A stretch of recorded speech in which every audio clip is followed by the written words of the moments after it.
here. Wow, wow. Well, first of all, my heart goes out to both of you, and I want you to both be safe. And I really think that like these fires, I mean, has this always been happening in California, or do you think that it's kind of increased in the last few Well, years, maybe climate change and all that? I think it's increased, but I also think it's manufactured. And there's just been so many times these fires are started, and they're definitely started in the hills because people are they're easily set because we have not had as much precipitation that we need and those sorts of things. But I also think there's a lot of builders out here that definitely benefit. And so it just it's too coincidental. We get an amber alert yesterday. I don't think we've ever had an amber alert to tell us that we're on a fire watch. And then all of a sudden it's just all these fires. It's like 7 fires burning right now. And it's Hmm. just crazy. I believe it's 6 or 7 fires actually burning right now. So Wow. Well, I'm thinking maybe the alert came because they knew something, the public didn't know yet. Maybe they saw the beginning of it. But you are right though. It is kind of an interesting thing. And I think it does link back to investing. Tiara, you and I were talking about in California how a lot of companies are not even giving insurance anymore. We were talking about car insurance, but also I car know insurance. when it comes to homeowners insurance, there's a lot of companies that won't even do business in certain states anymore. So something's definitely changing. What do you think, Tier? Yeah, thanks so much. And I wasn't even putting it all together. When I called, like I told you, to get my car insurance, they were like, yeah, we can't do it. I was like, Geico can't give me insurance in California. Why not? And when I start calling around, a lot of the bigger companies were not offering, and just for different reasons. It was like, yeah, things are changing. Sorry. And I'm not sure why. Like you said, I moved here from Louisiana, so I'm used to hurricanes and all of that. So I'm kind of used to that. But here in California, it's that's new to me. That was new to me. Mm, Well, wow. I can give you a little bit of insight. I used to be a financial advisor. I'm not anymore on purpose, and I also used to sell insurance. And what they were doing is not only not allowing people to get insurance, but they were secretly allowing our policies to lapse. Now, I tell you, I'm on top of my bills, and they never sent me a statement that stated that I was behind on an insurance policy, but they canceled my auto insurance. And Mm, it took me almost a month and a half to get it back. But what's happening is when these fires are happening and we get these crazy rains and things like that, the other side of the folks that have wealth, they know how to play these insurance companies to make sure that they get the most out of when something happens. And so, with that being stated, our governor actually stepped in too to tell them that they can't gouge us the way they were gouging us. And when insurance companies can't get what they want, especially in these areas, because you think about it, a 3 bedroom house, 3 bedroom, two bath house, let's say that is 1,200,000 here in Los Angeles. So if you got 40 of them burning down, as opposed to being in the Midwest or somewhere else, and I'm not saying that their properties don't have value, but here, like the value is ridiculous, and they're paying out millions and millions of dollars in claims, and they are not happy. They're taking major losses here. And so they just started trying to figure out how to weed us out. And you're absolutely right. Our house insurance has to go through the states because of mhm. where we live. We're within a fire zone, and it's astronomical. I pay $14,000 a year. I pay $14,000 a year for not enough coverage, but we have to get something. So it's pretty strenuous. Yeah, that is a lot. Wow. So, well, good luck with that. I'm very sorry to hear that you're dealing with that. I think I used to think about moving to California, but I ain't thinking about it no more. So, so let's dive into some stuff. What I want to do is I want to first mention that what each of you do and how we can kind of have a fun conversation today, and just as people, like I would just I think we should talk as human beings, and then also link that back to the financial stuff if that comes up, because money is kind of like a blood flow of life. That's how I look at money, as a tool, not as a destination or anything. And so one of the things I wanted to talk to you all about because I think that there's a big economic lesson behind this. Is have either of you seen the whole scandal with Fox Sports? And if you haven't, give me a yes in the chat if you all have seen what's been going on with Fox Sports right now. And there's this host named Joy Taylor, who was who was elevated to a certain position within the company, and she really got a lot of prominence at a very early age. I think she's really got a lot of power in her 20s and her early 30s, and it was kind of celebrated as as women, this black woman's at the top of the world and stuff like that. Well, apparently there's some big lawsuit filed by, I guess, her former best friend. Nobody can destroy you more than a former best friend. And basically in the lawsuit, the allegation is that Joy was kind of sleeping with multiple men in the company in order to rise up the ladder. That's the claim, right? So the friend is basically saying, Joy told me that she was sleeping with the host of the show that she was trying to get onto, but she was also sleeping allegedly with the white guy in charge, like the vice president or something. She even went into more detail and said and claimed, again, this is all claimed in the lawsuit, that Joy kind of had a whole plan to say, oh, I know I can control him because if it all gets revealed, I'll just say that he forced himself upon me, and then he won't mess with me again, or I'll get paid or whatever, right? So this has kind of become this massive fallout in terms of really talking about meritocracy and a lot of people. I know Jason Whitlock, a guy who used to be on that show, and another guy named Marcellus Wiley. Marcellus said, so he said, so now he said, now I think I know why I got fired and why I got replaced because I wasn't sleeping with nobody, and she was. So anyway, so I'll start with you, Naja. With that story, one thing that stuck out to me was it made me think about something I've always said to our people in terms of those who are trying to climb the corporate ladder and be a part of companies and stuff like that. Is I don't really think it's all that smart economically or professionally to have those kinds of relationships with people that you work with. It seems like that's just a hotbed for problems. I mean, even with Joy Taylor, she's a good host, actually. I've seen her on the show. But just even this sort of stain, like, okay, you slept with this guy, that guy, and then there's actually a third guy who actually the lady claimed, she said that the guy offered her like $1.5 million to sleep with her. So I've always said, just don't sleep with people that you work with. I mean, what do you think about that, Najee? What are your thoughts? I absolutely feel the same way. And if you want, absolutely, you shouldn't be sleeping with anybody in any capacity as it relates to your business. And I want to say how that relates to me as you were telling this story. It relates to me because I am in this cryptocurrency space and I have not physically not slept with folks, but I have physically or mentally not allowed sponsors to sleep with sponsors. And I'm going to say it that way. That's how I'm equating this as you were talking. I don't get in bed with the likes of Coinbase or different companies that I know are not beneficial for my community. And as a business owner, as an employee, you shouldn't be sleeping with anybody, but you should also, as you get into business, not get involved with those folks that eventually it'll come back to bite you in some shape, form, or fashion. Yeah, okay, so you're not sleeping with Coinbase.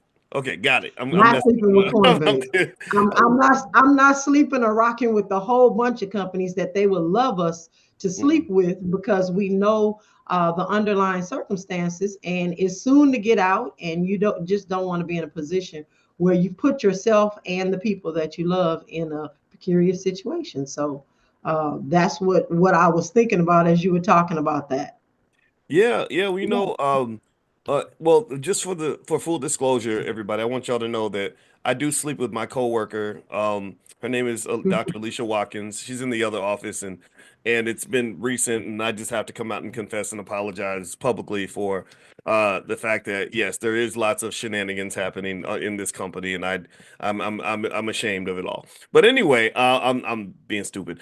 So Tiara, my thought on that too was that it seems to me that if you talk about this from a risk standpoint, just managing your risk, and we talk about risk all the time, when you talk about wealth and all that, it seems that that's just kind of an unnecessary risk that you work with somebody that you're attracted to, and I think that with a job like that, it would be kind of tough because this lady, she's very pretty. First of all, if you look up Joy Taylor, she's gorgeous, and then she's around all these big Adonis 6'5", muscle bound athletes who are high testosterone. So you know that they're hitting on her. Maybe she's hitting back. And it just seems like though it's just super risky because then if it all gets exposed, your whole career just flushed down the toilet like that. What are your thoughts? Because I know that you spend a lot of time in media and you're an actress and a producer, director, writer, stuff like that. What goes through your mind when you see that? Yeah, I just have a different perspective on this. Being in an industry and working in the entertainment industry with beautiful women, women, as an actress who has auditioned and went out and just wanted to work. Women don't, and this is not just beautiful women. I just think in general, if sometimes if you just have a vagina and you have a certain energy, people gravitate towards you. So it's a hard line to try to create. There's casting couches. Obviously, there's women intentionally saying, "I'm gonna have sex and sleep my way to the middle or the top or whatever." But I just think in general, if you're a cool woman or if you're a beautiful woman and you go into spaces where there are men are going to try to talk to you. It's natural, and those men may be attractive. And so I think for you, you're asking about risk. There is a risk, but I think that if you're an adult or there's boundaries, just depending on the situation. I just don't. I think you can't go through life not talking to the people or just like I'm not going to date here, I'm not going to date there, I'm not going to date anywhere, because people are always going to be attracted to you. I mean, I think that's the experience being a woman in Hollywood, going into these different spaces. Men are going to try to talk to you, and everywhere. You can't say, I'm a person that's like, I lead with business, but um I mean, if you're trying to do business with everybody, you'll never have a boyfriend. You'll never talk to anybody. So I Mm. just think that there should be some boundaries set and in making sure that you're not sleeping with 3 or 4 people in the same space. Because that's an Yeah, agenda. I mean, I don't know what she was trying to do, but allegedly. I don't know what she was trying to do allegedly, but but that's a lot. That's another intention, you know? yeah, yeah. Well, Naja, what I think about is, and I process a lot because I've actually been in spaces where I've seen, all of it, right? I've seen the men who say, "Hey, I'll hook you up if you hook me up," if you know what I mean, right? And which is inappropriate. But then I've also seen women who say, "Hey, if you hook me up, I'll hook you up, if you know what I mean, right?" And in some cases, if I've been, like when I saw it a few times in Hollywood, actually. I really think that that's like an underbelly of the culture, where Hollywood's an interesting place because people that are in movies and stuff are attractive people, period, right? And so, if so one time I was making a movie with a person who was pretty famous, and so when we'd walk in the room, everyone would notice that we were there and all that, and that I wasn't a poor person, and there was all these gorgeous women around, and then next thing you know, it becomes like this whole different reality where it's not, the narrative that's positioned in society is that it's always the men that are manipulating the women, but women are smart, right? We know women are smart in that there are women who will manipulate the man. Like, okay, if I can get you to go ahead and lower your boundaries a little bit, then I got you. I got you because now something has happened. I have something on you, and I can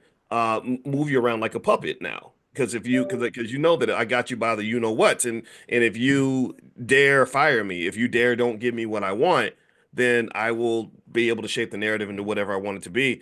So I think generally, Naja, that a rule for young black people should just generally be careful about who you just form any kind of relationship with. You were talking about, who you do business with and things like that, but also who you sleep with, just anybody that you entangle with. Just make sure that you understand the long-term consequences of that decision. What are your thoughts, Naja? Oh, absolutely. And there are unintended consequences when you don't make the right decisions. And it's like I said, it puts you in a precarious situation, and you've got to be. I'm not even saying playing chess in this game. We got to be doing some game theory here moving forward, and really look at if then situations, because down the line it is definitely everything that you do is going to come out. And so you need to be prepared to make sure that you're making the right decisions that you can live with later on down the line. Yes, absolutely. I like what you said, game theory. I think that that's really good. In case everybody doesn't know, game theory is a really important economic concept. If you saw the movie A Beautiful Mind with Russell Crowe, John Nash is the economist that he portrayed. John Nash was a brilliant game theorist. He invented game theory for the most part, from what I understand. And he lost his mind though. He just whatever his brain stopped working right. But game I like when you say game theory because game theory another way to describe that might be playing chess instead of checkers, right? If you're talking about reacting, we've discussed this in this class. Consciousness, looking at the big picture, looking long term, looking at the cause and effect of everything. That's playing chess. But sometimes you have people that would just play checkers. Okay, I'm on a job. There's a pretty lady next to me. Let me see if I can get in the bed with her, and I'm not thinking about the long term effect and the cost. I think Tierra can be just so high that it's and I remember my father who was a police detective at the time. When I got my job at Syracuse, it was my first job. I'd spent 10 years working to get to that level, and my father and I was making good money. And my father, first one thing he said, "Don't you f nothing on that campus." Don't you F nothing on that campus. And I didn't understand why he said it like that, but I listened to my dad and I didn't. And do you know that years later there was another professor the same age as me who was sleeping with a student. And when he slept with the student, what happened was that 6 months after she was taking his class, and it wasn't like like he was molesting a kid or anything. Like she was like 24, he's like 33, right? That's not scandalous, but she's in his class. So once the class ended, and I think she got an A in the class, I guess she did some extra credit. And but 6 months later, after the relationship ended, she filed sexual misconduct charges against him. No proof, no nothing, just I'm just filing these charges. I don't know what happened there, but here's what they did. They put his picture on the news like he was a criminal, like he was O.J. Simpson. And the charges got dropped. Everything got dropped. But it doesn't matter, but they can't take that picture back that they put out there labeling you as and so I feel like Tiara, that as a black man or as black people, we have to be able to strategically have these conversations so that you don't do all that work and then have it all go down the drain because you couldn't control your natural instincts. What are your thoughts? You are muted, ma'am. Sorry about that. I think we're even seeing this in how, with celebrities, Diddy and Jay-Z and all of these different people where, they were partying or making decisions or, doing certain things. And now, it's messy, right? You don't know what happened, who happened. 100 people are coming forward saying, he touched me, when they were young and wild and just having fun. Whether, things really transpired or not, or if they're just attacking wealthy Black men, I don't know. I don't have any opinions on that because I wasn't there. But I do think it just puts you in a dangerous situation. Like he can't really fight against some of these things because in this, I mean, let's just be real. At this point, it's just like if you can't prove you did not do it, then if you can't prove like I didn't do it, here's the video. You may be scrutinized. I remember I saw the first day I saw the rape charges against Jay-Z, and I was just like, God, I mean, why do they have to put that? Those headlines are forever. Those pictures, him being connected to that. So even if he's acquitted or the charges are dismissed, which I think that's what it's going to look like. Once I heard the story of that, I was like, what is she talking about? Like, it's obvious she's lying, right? Or allegedly lying. I don't know. But the story didn't story. And so now there's these accusations and these headlines. I don't know, that made me feel uncomfortable. I didn't like that. I didn't like that. I think there should be a better process for that. Yeah, I think so too. And actually, before I move on to sort of another topic I wanted to jump into, I want to let everybody know, number one, if you want to get text notifications when we meet for class, text the word morning to the number 87948. I mentioned to you all that I was going to send you a list of stocks you can invest in to take to financially benefit from what some perceive to be a water shortage that's going to occur in the next decade or so, and I'll send that out a little bit later. It's almost done. The team's putting it together. If you want to get that text to you, make sure you pull out your phone, text the word morning, MORNING, to the phone number 87948. That's 87948. Or you can go to drboyceelevate.com if you also want to get on the email list. Secondly, tomorrow we're going to have a meeting with the Crypto Club.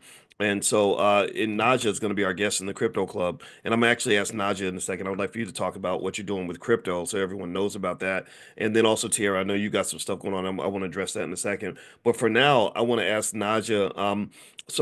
Let's start. First off, you started off in the Black Business School, and now you do a whole lot of stuff with crypto. I see you got a T-shirt that says Bitcoin. You got a real nice microphone and a real nice backdrop, which tells me that you've invested in yourself. That I notice little things like that, and I respect that. Tell me about you and what you do that has worked out for you. You are muted as well. I am sorry about that. Again, thank you. So basically, I started, for those of you that don't know, in the Black Business School. I loved it. I got involved first because I took in four of one of my employees' children. They were small children, and they had this mindset of stuff. And I was looking for a program that I could help these four children who had just gone into foster care understand that it's more important to be physically, financially sound than wearing Jordans and living under the freeway. And so I found the Black Millionaires of Tomorrow and I got them enrolled. And then one weekend, Dr. Boyce came on, and I believe his name was Maurice back then, and told us parents that we needed to get on a 3-day event to talk about cryptocurrency. And I kept getting the emails and I was like, what the heck? Let me just get on. I had done some stuff in the Bitcoin space before. At that time, I was a full on financial advisor, selling all sorts of financial products. Very, very, very upset with how the system was working for folks that look like me. I got into financial services to really help my community close the wealth gap. And I realized that I was having so much more. I was having a struggle getting my folks the insurance and the things that they needed on the life insurance side, where my counterparts would have the same sort of policies or ask to get somebody insured, but theirs will come quicker. And then when mine came, mine was had taken a longer time after me being on top of the underwriter, and then my clients would get less insurance for more money.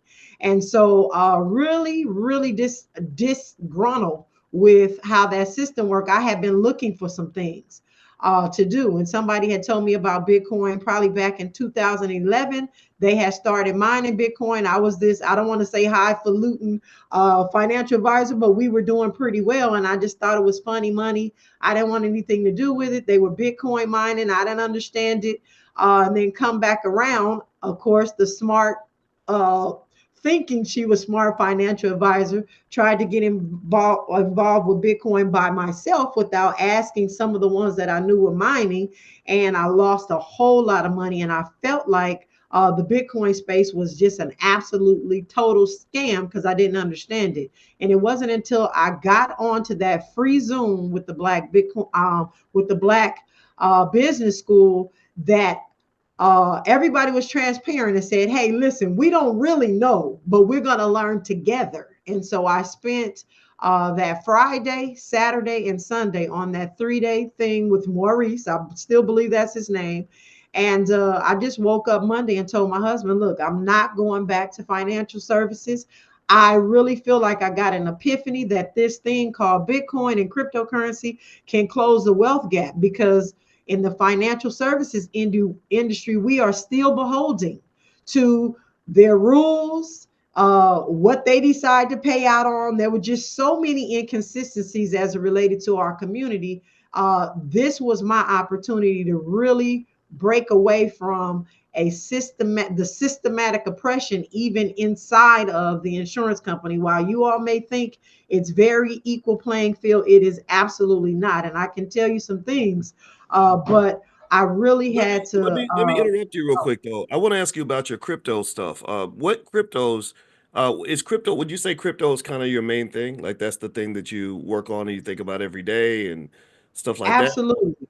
Absolutely. And I tell everybody, I'm not all in on cryptocurrency. I believe you just should add cryptocurrency to your portfolio.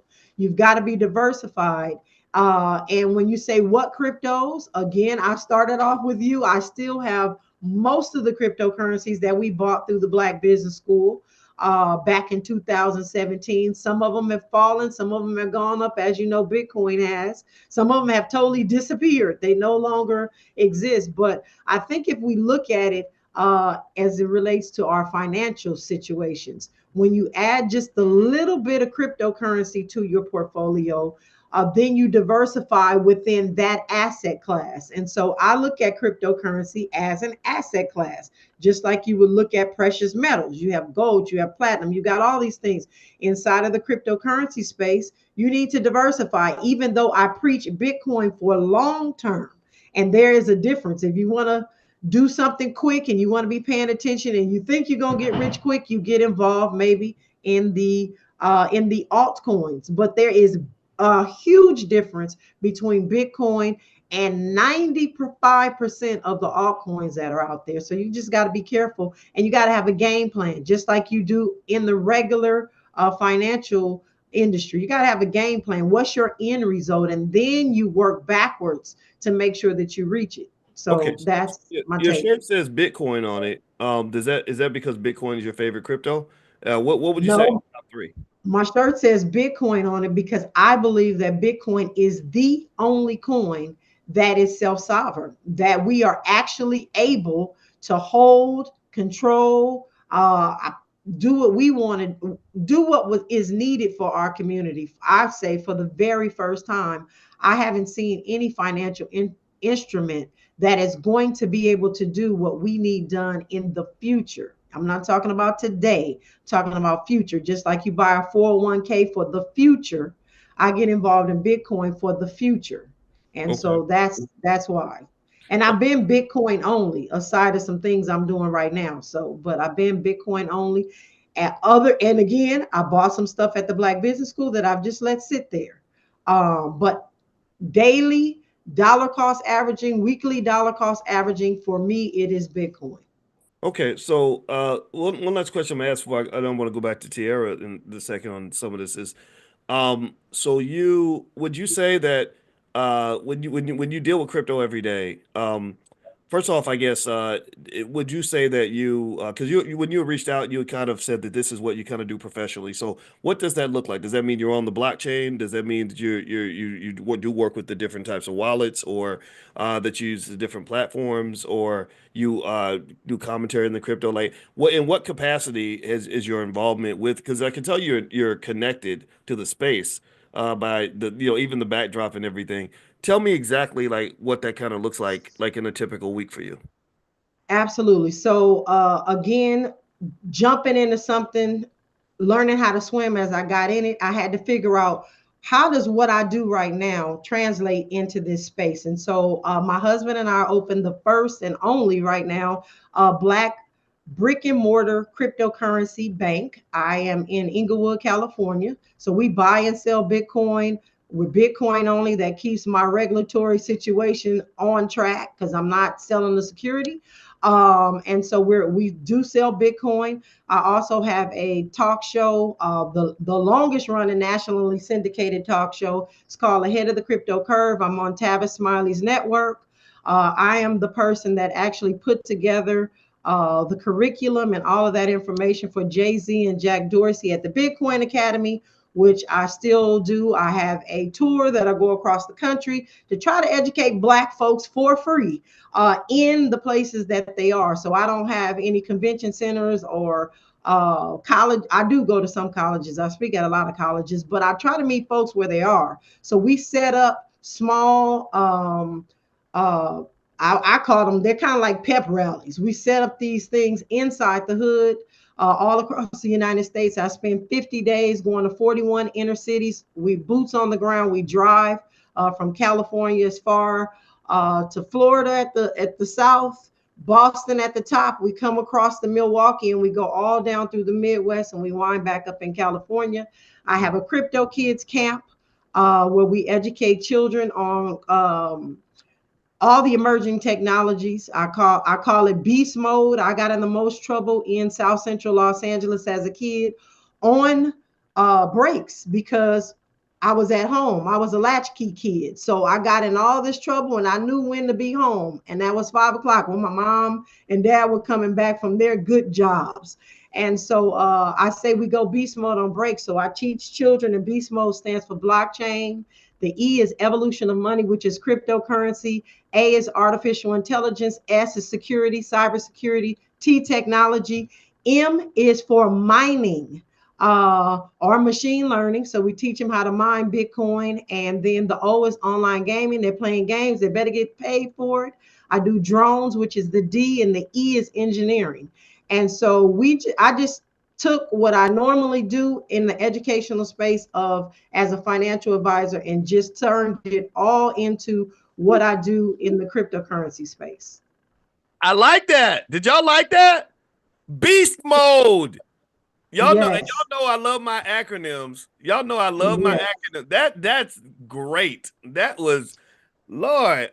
You see all those little hearts and little hands. Yeah, I see them. Thank y'all, man. They love and it. It has not been without resistance. And I'll say that because when you get involved in something that Black folks don't think they need, it's hard to get Black folks to pay for those things. And so my husband and I have spent a lot of our Bitcoin really trying to educate our community. I do my tours out of pocket because, again, I'm not sleeping with Coinbase. I'm not sleeping with nobody that I think is harming our community. So that doesn't yield me the opportunity to have the sponsors that I want, because even, like I said, it doesn't come without a lot of resistance. And so I haven't had the sponsorship for my show on Tavis Smiley like all of the other folks, because I'm not willing to sell my soul or sell my community to folks that I know are ill, just in a bad way. And I know almost 95% of all cryptocurrency owners, coin owners personally. So I can tell you what their integrity is and why I don't rock with them at all. So and I'm definitely not sleeping with them. So we've taken a lot of our personal funds, but people are starting to wake up to really understand. If you're hearing these companies saying they're getting involved in Bitcoin, why in God's name are you dumping all of your 401k into something else that's not where we're going? And that's what we need to look at. Where are we going? What are all of these big, huge companies putting in their portfolio? Ladies and gentlemen, it's not the stuff that we're buying as Black folks. And we've got to really, there's too many red trucks going by saying this is what we're buying, this is what we're doing, this is what we're using as a reserve for our country. This is how we've gotten all the gangbangers out of our country, and how we've gone from being the poorest country, El Salvador, to one of the richest countries, El Salvador. Why can't Black folks look at that and emulate? But here we are. I'm gonna go buy this tutu coin, and I'm gonna go buy this daisy. I shouldn't say daisy because that's a real coin. So let me jump in. Let me jump in because I want to make sure we get to back to Tiara as well. But I want everybody to know that as you can tell, Naja is fired up about crypto and she's beast mode. And I can tell you're a host of a show because you were going and going and going. I said, oh, I got to stop the train because she's gonna just go for an hour. But that's good though. That's really good because I do the same thing. I do the same when I get to talking about something, I get passionate about it. It's like go go go. And so what I want to do is I want to invite you in, and we already have invited her in the background. So this is like almost like a rhetorical statement, but I'm inviting Naja in. Our team, I trust our team. They're really good at vetting and speaking with experts. And so Naja is actually going to be the next speaker in the crypto club. So in that space, I won't be there to interrupt anything she's saying. She will be the boss. I'm gonna hand her the ball, let her dribble it and dunk it and run it into the end zone and do her thing. And so if you want to talk to her directly and you want to, you can tell that she's in it with both feet, waist high, neck high in the crypto space. So if that's of interest to you and you like her style, I want to invite you to do a free trial in our crypto club. I'm going to put the link in the chat again. And also, I'll text out the link for the free trial to you via text message as well. So if you're not on the text list for this class, just text the word morning, MORNING, to the phone number 87948. And that's going to be, I believe, Thursday night at 8 o'clock. I think that's the time that's scheduled. And I'm going to ask you, Tiara. Tiara, in case y'all don't know what Tiara does, she does everything. She's just like this amazing superstar kind of person. Tiara is an expert on storytelling, and storytelling, in case you all don't know, is a really important part of business. And in case you want to, if you want to know why some of you were so pumped up hearing Naja, you didn't just like the crypto part. That's important, but you liked her story. Give me a yes if you agree. Give me a yes if you related when she's like, I was in South Central. Like South Central is just the best. It's funny. It's crazy that I literally 2 days ago, or not, about a week ago, I got a text from Ice Cube, because my mother passed and he was giving condolences, which I appreciated. And he kind of represented South Central and put them on the map. What do you think is good or bad, right? With what he did as an artist. And South Central is a place where a lot of stories, interesting stories originate, right? Whether you're talking about Nipsey Hussle or John Hope Bryant, he talks about his experience there.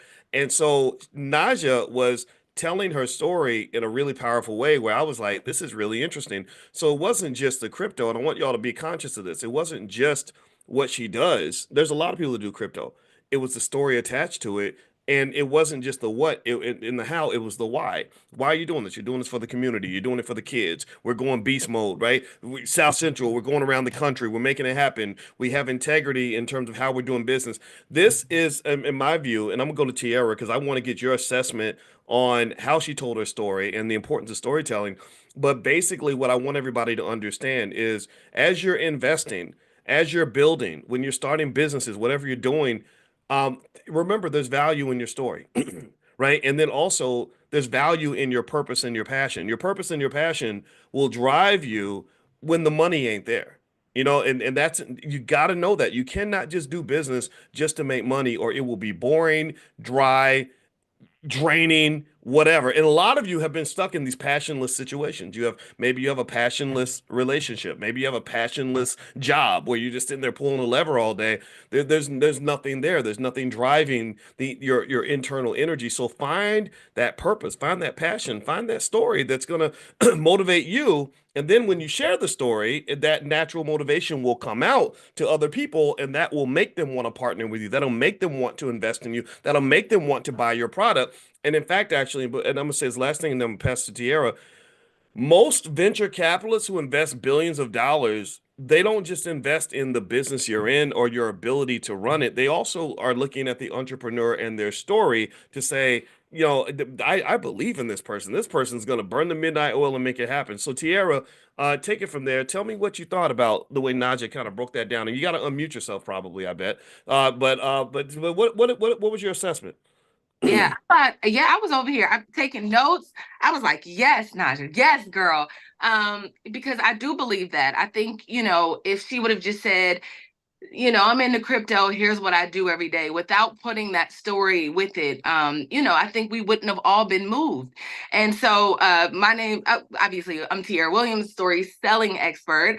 I believe that at the foundation of every successful business is a good story. So, think about how often we watch television and or we hear a story or we follow somebody on YouTube or whatever. It's all from that story. It's all about how they make you feel and how you resonate with that person. It's all about, taking or listening for those things. There's just a reason why. And again, we're all connecting and seeing our perspective and our views in other people. We connect to people because it's like, dang, I can relate to that. I love that.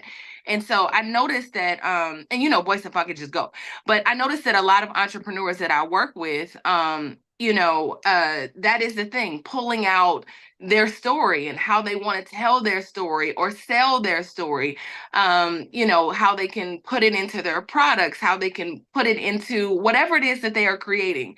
Whenever you are approaching creating a product or creating a brand, there has to be a powerful story along with it. Yeah, and and the thing is that I know that with you, Tierra, you have experience in Hollywood and storytelling. There's like literally a formula for storytelling that's applied in Hollywood, and people should notice this, like in terms of how movies are made and stuff like that. Like the formula might include like a hook. You have to have Yeah. some sort of struggle, Yep. the transformation of the main character, Yep. a resolution, things like that. It all seems to go back, and it goes back thousands of years. And I encourage everybody, figure out what your story is and what the interesting parts of your stories are. Think about this: you're Black. There's a high probability you've gone through some interesting things to get here. Hmm.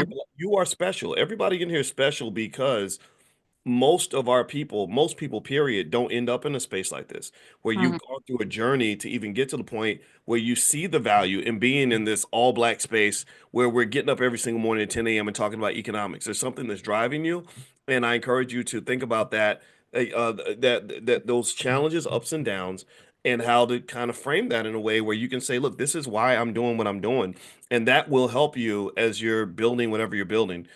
So what I want to do is I want to show you all a video really quick about, and this is actually another angle of storytelling. And Naja, I'll let you comment on it first.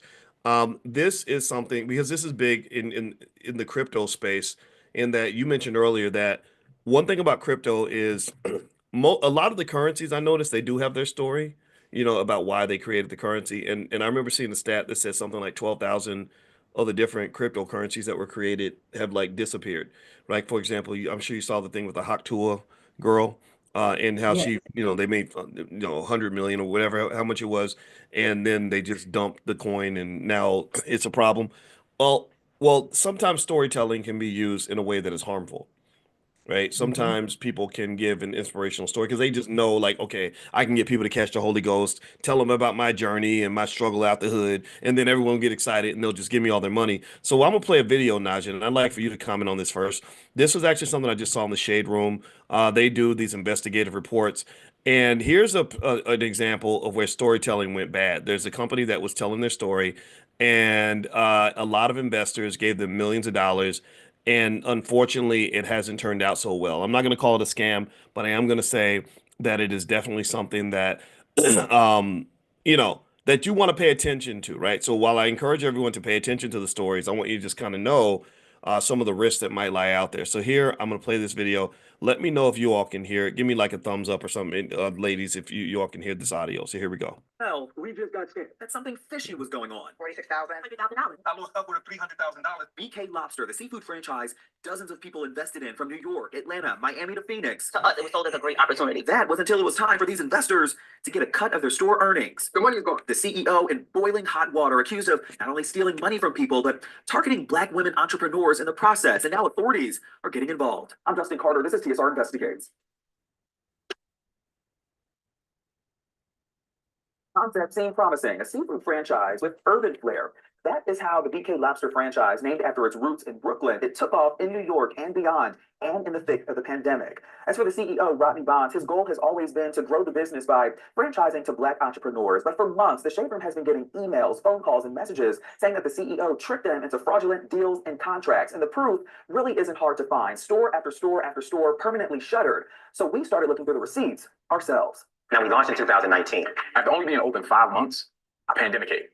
But to our surprise, BK Lobster has proven itself to be a pandemic-proof business. That was the pitch about 2 years ago. BK Lobster CEO Rodney Bonds and then COO Edward Williams boasting about their business, home of the viral 100-karat gold-infused lobster roll. We actually show you how to get involved in your business. It's what got Dara Bradley at first. I did an initial investment of $46,000 for the Astoria location in Queens, New York. She says that she invested in May 2021, along with several others. He paid it, he bought flat screens, he bought some chairs. That's all he did. He was telling me he was paying rent for 8 months, okay? 8 months, paying rent, saying that the liquor license. We're waiting for the liquor license. We're waiting for the liquor license. And that was the first red flag. The rent is $9,000 a month on Astoria, and he collected, I found out, almost over $200,000 on my location. Rent was never paid. So she started asking questions and got the New York Attorney General's office involved. The chief accountant, Margaret Curda, writing in this email back in 2022, quote, the BK Lobster is not now and never was registered to sell franchises within or from the state of New York, end quote. He said, are you going to give me my money back through the tax complications? I'm like, what kind of tax complications are you talking about? You never gave me anything for my taxes. That's when I went off on him. Later, filing this lawsuit accusing the company of failing to comply with the New York Franchise Sales Act and, quote, intentionally stealing Dara's money despite claiming Dara would own a piece or percentage of the BK Lobster Astoria store and refusing to return it. This is getting out of control. It's been the same story for about a half dozen people who've been reaching out to the Shade Room about this for months. Terrence Dixon gave $10,000 to open up the first BK Lobster in Miramar, Florida. They essentially just made up whatever numbers they wanted and offered a percentage based on whatever the dollar amount is. Dixon says that he was contracted to get 7% of the store's sales, So there was no real formula as far as calculating anything. It was just basically a bunch of made up numbers. which was the second red flag. Dixon filing the civil complaint, accusing Rodney Bonds and his associates of breaching their contract, fraud, and failure to return money. He can't dispute the fact that he's not authorized to sell franchises, which he did. He can't dispute the fact that he didn't follow his own contract that he's given to everyone. And we checked a number of contracts that former franchisees signed, which were pretty similar in nature, promising to maintain proper fiscal records and give members the right to access, quote, true and full information regarding the status of business and financial condition of the company. Completely lost $900,000. Shona Edwards says that she got none of that when her store opened originally back in summer 2021 in Brooklyn. Was told, since it's open, it's already a cash cow, you'll get paid, every quarter, starting from when you invested. Okay, this is what I'm told. October came, what's going on? I'm not seeing reports. I'm calling him like every day, 3 or 4 times a day, because now I'm feeling, like I got done. So November 16th, I believe, he sent me $3,619, right? But no financials, no reports. Ron Coulter signed a contract as a franchisee for that same store. How much have you gotten in return? Me, Mr. Carter? Yeah. None. Zero. And I've lost in total upwards $300,000. And when 20 people came to me and started talking to me about how much percentage they owe, I said, well, 100% is only 100%. You only sell 100% of 100% of a business. So we're above 100%. We're at 200% of 100% business being sold. Julie Genty says she never got any of that when she signed her deal to own a location in Jamaica, Queens. Over 150 grand to 200,000 in the hole. She knew right away something wasn't right. And on top of that, he opened up another lobster location literally a mile away, which is walking distance from where my location was at. And if anyone knows, lobster is very expensive. So nobody is looking for 2 lobster places within a mile vicinity. And that's exactly what he did. It's not bad business. It's literally a Ponzi scheme. Rodney Bonds thinks otherwise. In an article published by the City News in New York, he did say that he didn't quite understand New York's franchise laws and is in the process of addressing those franchise violations. Quote, that my lawyers informed me on the registration states and non-registration states. They say that, well, the ones that you do sell, you have to then tell the AG's office that you did sell them, and they will have to remedy that, which they did. So we're in the process of that, end quote. Bonds went on to tell the city, quote, that I was trying to help mold these people into an opportunity, give them an opportunity to do stuff, but they were opportunistic and they just wanted to take advantage of, the situations, take advantage of when the getting was good. I am focused on the quality of the relationship now and working with experienced individuals. I've learned my lesson of trying to help people who are just opportunists, end quote. He also said that he fired Ed Williams as COO over bad business practices and poor treatment of employees, but Williams fired back in the city article saying that, quote, he didn't think Bonds intentionally set out to scam people, but thinks that Rodney had his own version of reality of the truth of facts, end quote. All right, so put in the chat one sentence or one word about what you all thought about that video. I was floored by it, and I'm gonna tell you when they said BK and it was Brooklyn, I'm gonna just tell y'all straight up. And if you haven't been to Brooklyn, you don't know people from Brooklyn. Black folks in Brooklyn are amazing in the sense that they don't play. They are smart and ain't scared of nothing. And I love going to Brooklyn's one of my favorite cities because of the types of Black people that are there. So I knew he would be in big trouble. Now, Naj, I'm gonna start with you. When I saw this, I thought about, your space, crypto, where there have been some just absolutely notorious scams, multi-billion-dollar scams that have hit our community hard, other communities too, but our community too as well. Well, we know about FTX and Sam Bankman-Fried and what happened there, but also BitConnect. Do you remember BitConnect by chance? I absolutely know BitConnect because I was involved with BitConnect. Absolutely. Yeah. So it seems to me that a lot of times, just talking specifically about our people, like I really thought it was intriguing when they said that he was, again, this is all alleged, right? Innocent until proven guilty, all that applies, right? So I think that's important to remember. But they said specifically that that they would work with Black female entrepreneurs, right? Because Black women Absolutely. are just, educated in building businesses like nobody else, have lots of extra money to invest in things. And also Black women also are the most likely to like go to church, right? They're the most religious group of people in America, in addition to to being the most educated. What I see here is that means that it's easy for somebody to kind of get you going with the Holy Ghost. Like we got to do this for our community. Our people need, we got to, and people get excited, they get emotionally invested, and then next thing you know, the money starts flowing out, and it was a lot of money. Can you talk about that in terms of the crypto space, in terms of where this sort of malicious storytelling has led to some major, major problems? You can even start with BitConnect if you want to, or wherever you want to begin. Absolutely. And so the first word that comes is hope. When I look at that video, I see hope. And I'm going to tell you, in this cryptocurrency space, that is what most Black folks get involved in this industry for, is because they hope that they can get rich quick. They hope that they can have a retirement when the time comes. They hope that they can get from being paycheck to paycheck. But what's in the industry that we just saw, that you just played, and the difference in the cryptocurrency space is a thing called consumer protection. So even with consumer protection and guardrails, these things still happen to Black folks. Why is it? Because most people understand in this country that Black folks are great consumers. And I love y'all. I'm one of y'all. I die for my Black folks, but we are great consumers. So they sit back and they pray and they study how we think and what we would be willing to give our money for. And most of it is stuff or for the hope of getting more money. And so I need you all to know that 95% of these cryptocurrencies out here are coming to our community, which is why I say I don't sleep with endorsements, or I'm not an influencer for Circle or for FTX or any of those things. And anybody can check my record. I told Maxine Waters about FTX, and that's a whole nother story, because they were I won't get into that. Maybe we'll do that on the crypto on the thing We where I got tell to. y'all. We Okay, because I got some insight on that too. But I told them what he was doing. He was ripping off Black folks. That's why he was in the Bahamas. But anyway, I'm going to digress. But consumer protection, ladies and gentlemen, is not yet, the guardrails are not yet put into the cryptocurrency space. But when the guardrails get here, what the Black crypto community has been doing is making sure that they do not box us out, where they look at things like the story we just saw and say, we got to protect them. And they don't need to protect us. They need to allow us to be educated so that we make better decisions. But ladies and gentlemen, I'm going to tell you, this space is going to rip a hole in a lot of Black folks, because of the fact that we have hope that this is going to be the quickest thing, or the quickest destination to financial freedom. And I'll stop there. Yeah, oh my gosh. When you said that word hope, oh Lord. And when we're doing things like stock options, I always tell people that you have to be careful about certain emotions. And I talk about fear and greed a lot. Greed is kind of the cousin of hope. Like, I'm greedy because I'm hoping that this 20-cent coin that I buy is gonna flip into a $20 coin, and I'll be able to quit my job, and right. And I think that this is gonna happen very quickly and overnight. And when someone is doing something that's a little bit unethical, they're going to tap into that emotion. They're going to be able to see that. They're going to smell that, like a shark smelling blood in the water, and they're going to eat you up with that. So I would encourage everybody to understand that the fast money is the don't last money. The fast money, in many cases, is not real. It is the slow money that's sturdy. That you want to go after the sturdy money. Some people might call it they might think it's the boring money, but it's not boring, because it's real money and it's real stability. It's a real capital base. It's a real foundation.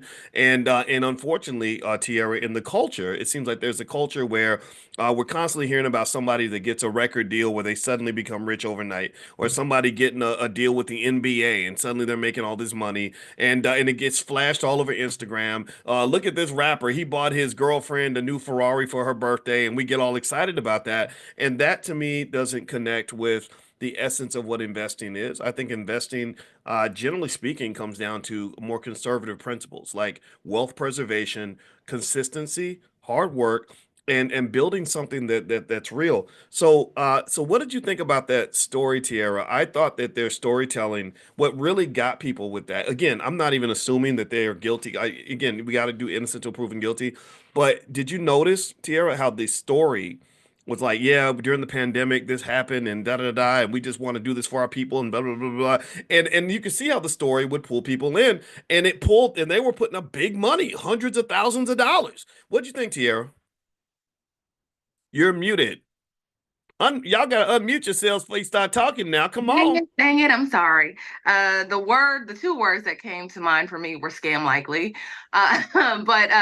But yes, his whole pitch was really inspiring. We are pandemic proof, and in a time when we were so uncertain about our futures and what was going to happen, how we were going to make money, what was going to go on, I can see why people just hopped on, right? So, you said it, Boyce, and that's exactly what I was thinking. It's all greed. I think he did have good intentions, I believe. I think he has good intentions, but I think once you start getting 300 and 400 and $500,000 checks from different people, you like, okay, how can I make this? How can I, just do a little something so I can get the money and I don't have to necessarily like do what I say I'm gonna do.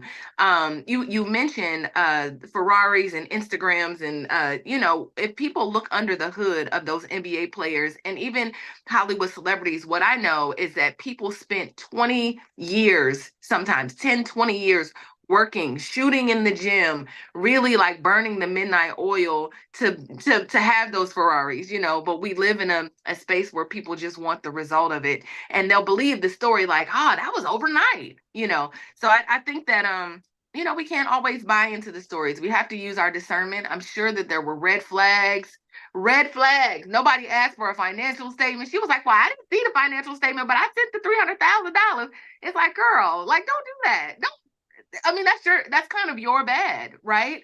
And so I just think that before, we just have to have a level of discernment when we are listening to, you mentioned preachers. I definitely am a Black woman who goes to church, and I love me some, I love all of that. But in listening to those stories, you just definitely have to exercise that discernment and know what's good for you and what is going to take you on a ride and ultimately manipulate you. And don't use your storytelling for bad. Use it for good. Yeah, well, and we can finish on this. First thing I want to mention to everybody really quickly is Naja is going to have the floor to herself for an hour and a half in the crypto club meeting, and I put the link in the chat for you guys to do a free trial in the crypto club. As you can tell, she knows what she's doing. She's in this 100%. So if you want to talk to her, ask her questions, speak with her directly in the crypto club meeting, there's the link for the free trial. I'll also text it out to you. If you're not on the text list, make sure you get on the text list. Text the word morning to the number 87948. Text morning to 87948. I'll also email it out to you. If you live in another country, just go to drboyceelevate.com and you'll be on the email list. I'll send you the email. That's the first thing I want to mention, just to make sure we get that out of the way. Second thing I want to say here is when I saw that story, it really made me think about things that I've seen just through the years. A lot of y'all don't even remember this. This was a ways back, but there was a guy named Ephraim Taylor who was who had a great story. Again, it's all about the story. He was on national TV because he was a young financial genius, and I really think he was a genius. He's very smart. He said he was a millionaire by the age of 16, and everyone just fell in love with that story. This was when sort of black wealth kind of started to become kind of a thing. Now I think everybody talks about it. I think back in 07, 08, it wasn't as much of a thing. It was kind of hard to get people to really embrace it. And so anyway, Ephraim would go to churches, and he was a preacher's kid. So he knew how to preach and get the Holy Ghost going and everything else. And what happened is that people would gave him total millions and millions of dollars, and it went bad. And Ephraim is now in prison right now. They gave him, I think, 19 years. He was actually on an episode of American Greed. And what made me sad about it is that I just don't know. I wasn't convinced that this was Ephraim's intention from the beginning, right? Money is a drug. It can be like a demon. and it can affect everyone, right? So you get emotional, so you give money away. Most spending, a lot of investing, bad investing is very emotional. But then also you're looking at the person who maybe they're 24 years old and they've never had $10 million in the bank. And you've got a bad culture that says when you get this money, you're supposed to ball out, act a fool, do what the rappers do. And so when the American Greed episode came up on Ephraim, one thing I noticed was they went back to video clips where his wife has shot a music video where she's wearing diamonds and furs and getting out of limos. And because we're taught to brag about how much money we have. And that is in contrast to wealth culture. Most wealthy people that they want to protect their wealth, they're not out here flossing and bragging and telling you how much money they got. They're a little more conservative. Not in every case, but in most cases. So I felt bad. I felt bad for everybody involved, including the young man, because Ephraim was in his 20s when this happened, and young people make mistakes. But with that being said, a couple things I will say to you in terms of being careful about stuff like this is, number one, when I heard about people putting hundreds of thousands of dollars into this idea, I thought to me, that's a bad idea. I don't put hundreds of thousands of dollars into one thing unless I know that thing really is a thing, right? You can't inspire me. Ain't no way anybody in here can talk me out my panties, so to speak. Not that I wear them, but when it comes to that kind of money, just based on your story, I need to see a real business that I have some control in, that's generating real cash flow. So what would I put hundreds of thousands of dollars into? Well, guess what? I know that I put hundreds of thousands of dollars into something like a firm stock, and I know I can generate $10,000-$15,000 a month selling the options on that stock because it's tried and true, and I know that this actually works. Be really careful about pouring everything into some great business idea. Most small businesses fail in America in the first place. So, and then number two, if you're talking about that kind of money, you have that liquidity problem that we've discussed. In most of these situations, it's very easy to get your money in, but if you want to do a U-turn and get your money out, it becomes really, really hard. So a good approach to something like this, so that you don't get financially traumatized, because these poor people were traumatized. You can see them yelling and screaming. I'll be yelling and screaming too. The way to avoid that is dip your toe in the water. Find those little investments where you can put a little bit in, and then ask yourself, if this goes bad, am I still going to be okay? And if the answer is no, in my opinion, you should not do it. If the answer is no, I don't believe in putting your life savings into some dream. No, you put your life savings into something that's real, whatever that looks like for you. And really, you shouldn't be putting your life savings into any one investment anyway, because that violates the number one rule of investing, which is diversification. Don't put all your eggs in one basket. So no disrespect to the individuals who got hit with this, but in my thinking was, gosh, I wish I could have. You had $300,000 that you put into this. You're running this restaurant. It's a lot of work and all this other stuff. You guys didn't know stock options. You literally know how much, like, you can make a massive amount of income by literally safely and conservatively buying, a couple thousand shares of Meta stock and generating hundreds of dollars a year, selling the options. It's completely liquid. You can pull your money out at any time. They're not going to run off with your cash, and it works, right? So keep getting educated. Be really thoughtful about the moves you make. If you're going to make a big move, talk to people about it. Make sure that you have minimized the risk. And the last thing I'll share on this is there's a method called the MVP method. MVP stands for minimum viable product. And what that basically means is that you want to invest the smallest amount of money necessary to find out if the opportunity is actually going to work. And when you do that, then if you see something good, maybe you put a little more into it, a little more, and you let it snowball over time. You don't pop up and just say, okay, here's my $80,000, my life savings. Let's see what happens here. You're rolling the dice with your money, and I don't want that to happen to you. Now, you know what? I said so much that I feel guilty that I want Naja to be able to get the last one. So in the Crypto Club meeting, what are some things that we can kind of talk about that will help those of us that want to get into crypto, stuff like that, to do it safely and effectively? The meeting's tomorrow night. Give us kind of some thoughts on that and some things that you want to kind of cover. Because we are consumers and we're going to continue to we're grown folks. So we're going to do what we want to do. So I want to teach people how to take a look at white papers, how to really understand what's behind the coin, if there's some velocity there, and again, to have a strategy. If you want to get rich quick, this is what you need. this is what you need to attempt to do or pay attention to. But if you're looking for the long haul, what are you looking for inside of a coin? How does that coin play out to your plan? And so I'll talk about those things. I saw in the chat somebody was very concerned about my continuing to say that I don't deal with Coinbase. I'm gonna tell y'all why.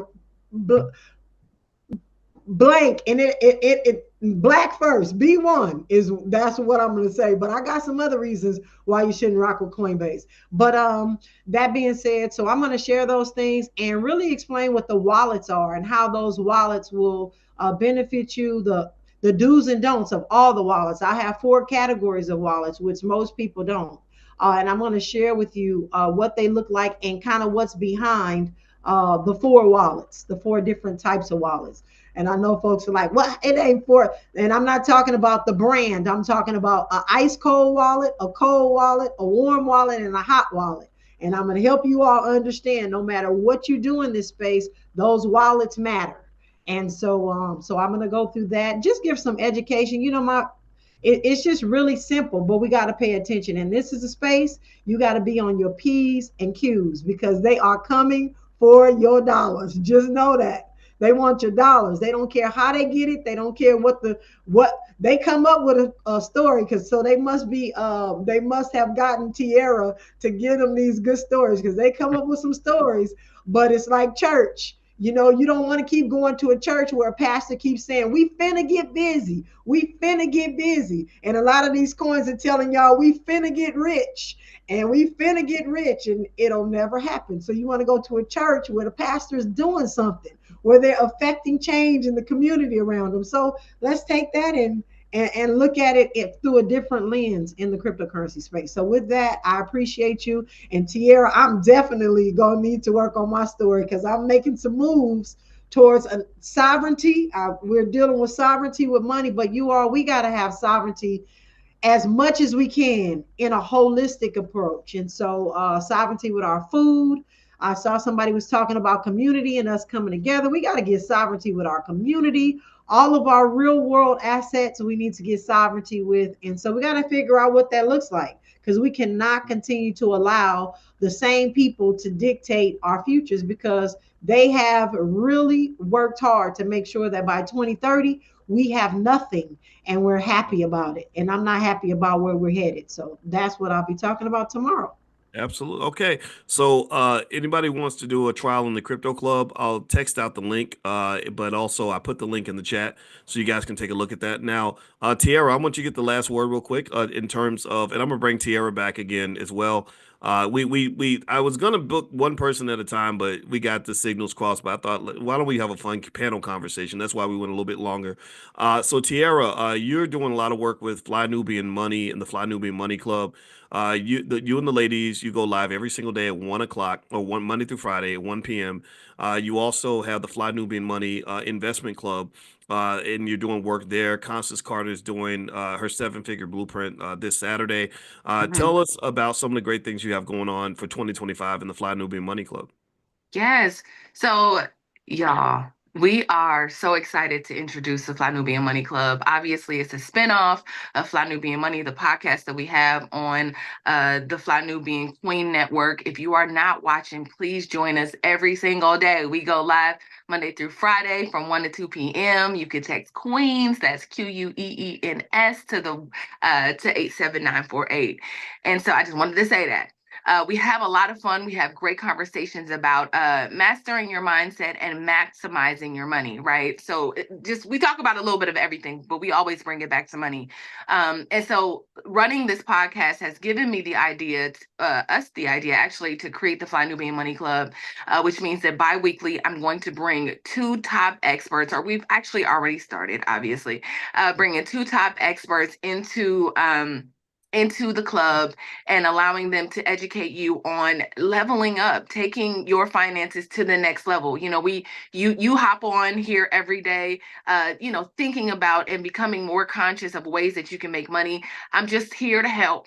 I'm just here to add to that, right? So this Saturday, we have Constance Carter giving us her roadmap to 6 and 7 figures. Her roadmap to helping you get 6 or 7 figures for your personal brand or your business. If you are making 5 figures right now, we want to take you to 6. If you're making 6 figures right now, we want to take you to 7. So that is my ultimate goal. I'm so excited. I think once we are able to get a good number of members, which I want y'all to come in. We want to start accountability, partnerships, and just really building this community out so we can keep each other accountable. We can really make the money that we want to this year, right? We don't have to wait for this. We can start, and it's going to be a slow burn. This is not overnight. I'm not trying to sell you on overnight. But what I'm saying is if we bring in the top experts, they can give you those keys to give you the shortcuts, so but you'll still have to do the work. And so that's what we're doing, Dr. Boyce. If people want to join us on Saturday for our training, we're at flynubianmoneyclub.com. That's flynubianmoneyclub.com. And again, make sure that you subscribe and text Queens to 87948 so you can receive notices for when we go live. We would love it. You'll love it. It's a great place there. Yeah, it really is. I know Dr. Alicia does a lot of stuff with you, and I think Naja should be a guest at some point as well. I think that would I be. think so too. Yeah, and the cool thing is that you already have a few dozen people that are already meeting with the Fly Newbie Money Club, and everything that you do is there. Like every gathering, every session, every training, and the belief is that long term, I think that we can do our own. We can educate ourselves. We can build ourselves. We can strengthen our community bases by understanding economics at a very high level. And I really think that as a community, I think our goal should be to lead the world when it comes to money, wealth, investing, everything else. There aren't too many things that are that much more important than us being economically independent and self-sufficient, as Ms. Naja, I'm sure, would agree.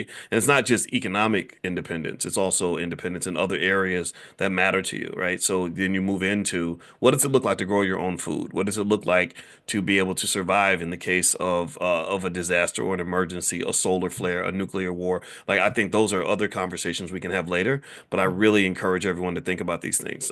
So I want to say thank you very much to both Naja Roberts and Tiara Williams. I appreciate both of you coming in this morning. Also, thank you to everybody who came in as well.